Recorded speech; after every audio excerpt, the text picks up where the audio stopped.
উদ্বোধনের অপেক্ষায় যমুনা রেল সেতু। দেশের সবচেয়ে বড় এই রেল সেতু দিয়ে এরই মধ্যে শুরু হয়েছে পরীক্ষামূলক ট্রেন চলাচল। কোনো প্রকার ত্রুটি ছাড়াই ১২০ কিলোমিটার বেগে পরীক্ষামূলক ট্রেনগুলো চলাচল করছে সেতু দিয়ে।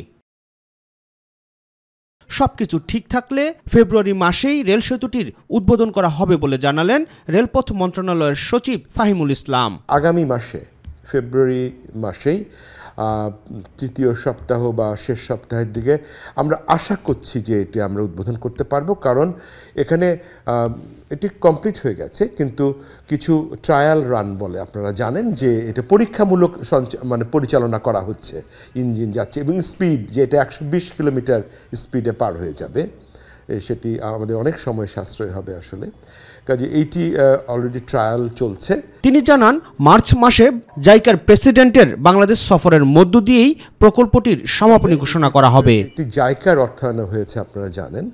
জাইকার প্রেসিডেন্ট মার্চ মাসের ১৬ থেকে ১৯ তারিখ পর্যন্ত বাংলাদেশে সফর করবেন এবং উনি জাইকা থেকে অফিসিয়ালি আমাদের কাছে চিঠি লেখা হয়েছে যে জাইকার প্রেসিডেন্ট আসবার পরে কোনো একটা প্রজেক্ট ক্লোজারের সময় একটা বড় বিফিটিং একটা সমাপনী অনুষ্ঠান করা হয়, এইটি ১৮ তারিখে নির্ধারণ করার জন্য অনুরোধ করেছে এবং যেখানে জাইকার প্রেসিডেন্ট থাকবেন এবং জাইকার প্রেসিডেন্ট আশা করছেন যে ওখানে আমাদের মাননীয় উপদেষ্টা রেলপথ মন্ত্রণালয় উনি সেখানে উপস্থিত থাকবেন এবং উনি প্রাথমিকভাবে সম্মতি দিয়েছেন।